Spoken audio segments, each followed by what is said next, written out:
Hey everyone, Lauren from A Girl and Her Wool here. So today I'm going to be doing a Faux Friday post.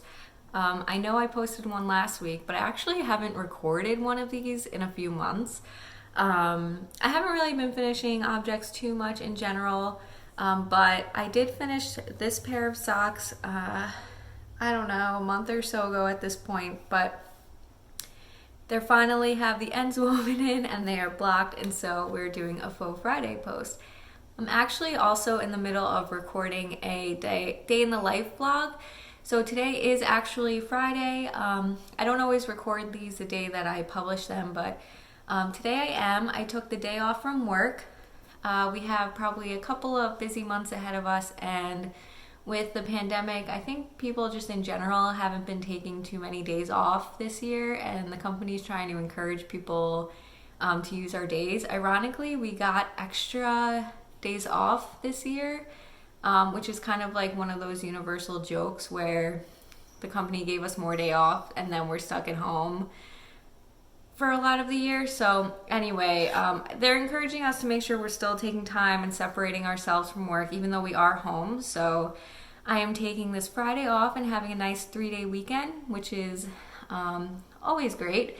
So I'm doing a day in the life vlog, which you'll see posted on Tuesday. So still working, still doing dyeing and packaging orders, and then just kind of some other stuff. So tune in for that on Tuesday.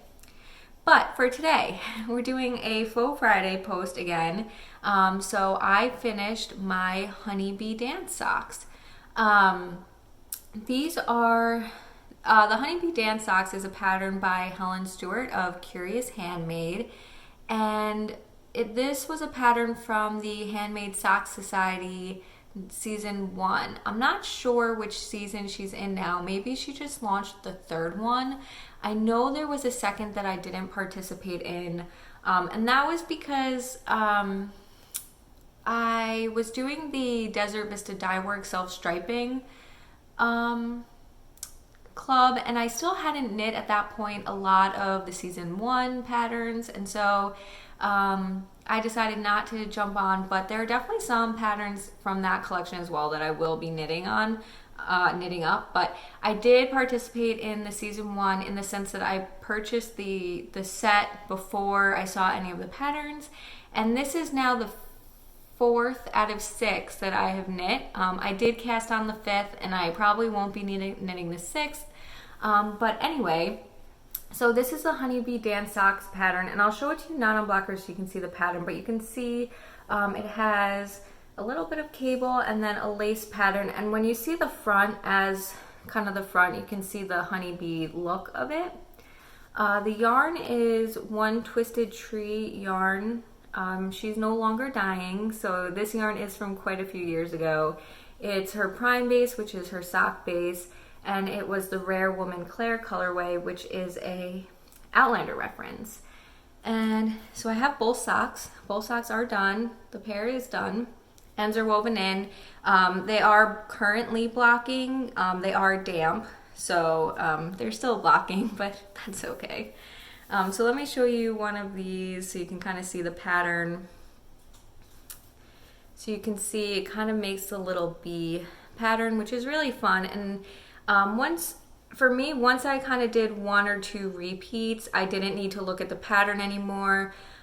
You have the cables along the outside, and then the inside is pretty much just kind of like a yarn over standard lace pattern. So it's not difficult. If you want to get into pattern sock designs, definitely check out her pattern. She is good at writing them, and you know, you get the pattern along the front, and then the back is stockinette, which is nice because then you're really only thinking about half, and then the other side you just zip right along on.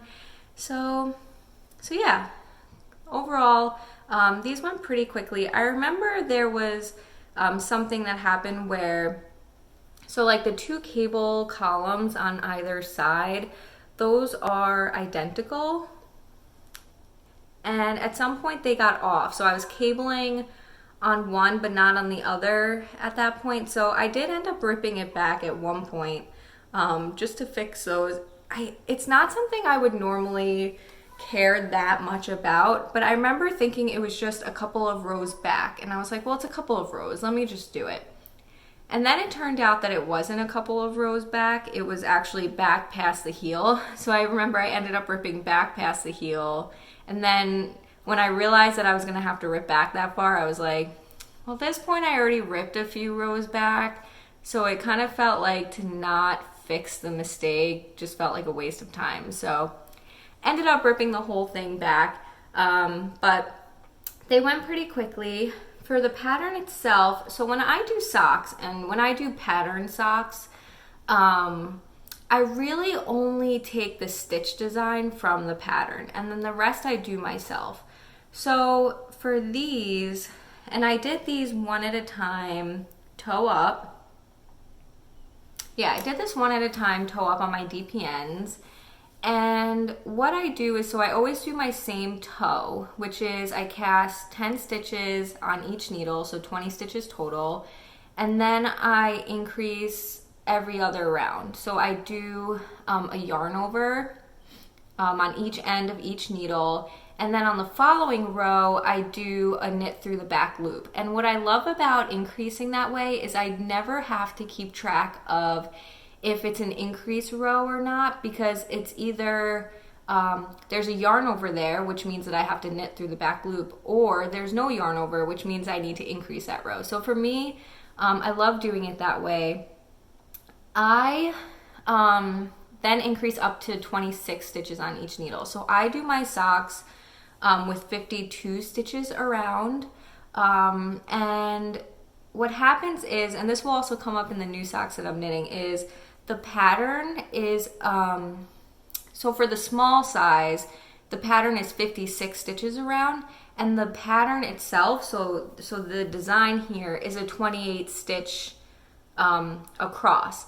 So I only have 26 stitches on each needle, but what I end up doing is I just steal 2 stitches from underneath. So technically my bottom has 24 across and my top still has 28 across. And that's really no big deal. Once it's on your foot, it really doesn't matter if part of the design is kind of on the side. It's not like I'm stepping on, the whole bottom of the foot is still stockinette. So that way, it's just another good way to, you don't have to follow patterns to a T to make sure it fits you. So just because 56 stitches will come out too big for me doesn't mean I can't knit that pattern. I can just modify it a little bit. So again, I always do the same toe, up to the 26 stitches on each needle, so 52 total. Then I just follow the stitch design. And because I did these toe up, technically this is upside down. So if you look at the pictures of it, the sock pattern would actually look like this. But that doesn't bother me at all. So technically it's upside down because I did a toe up and it's a cuff down pattern. Again, I don't care. So my pattern is I do the 26, I increase until I get to the 26 stitches. I do the pattern, and usually about 8 inches in, which is about an inch shorter, I end up increasing. So I then increase to 56 stitches total because I want, while my feet, I guess, are skinnier, I need the extra bulk around my heel. Otherwise, it looks too stretched out. And I don't want them to wear through that quickly. So about an inch before my heel, I increase so that I have 28 stitches on both needles. And then I do my heel. And then I usually will then keep it at 56 stitches around my leg to get around my my calf. And then I'll end up doing a 2x2 rib, so knit 2, purl 2 around. And then I do a bind off from Very Pink, her stretchy bind off. So that's how I do all of my sock patterns. So again, all I do is I fit in that stitch pattern into whatever sock pattern I'm doing. I very rarely, if ever, follow the toe pattern or the heel pattern or the cuff pattern. It's really just the stitch design.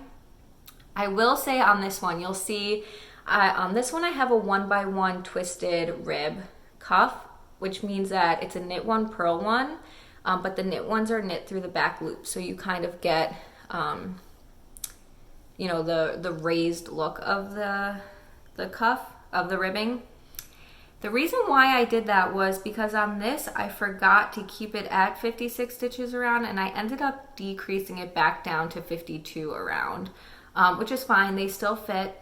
And I'm not 100% sure why. I think I thought because I didn't have 56 stitches that the knit 2 purl 2 wouldn't have worked, but it probably would have, right? Because 52 is a multiple of four.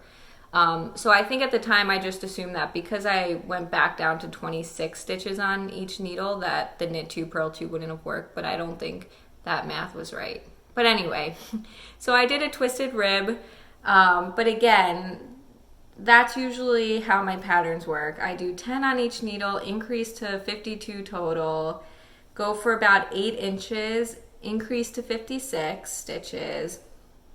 I knit a heel.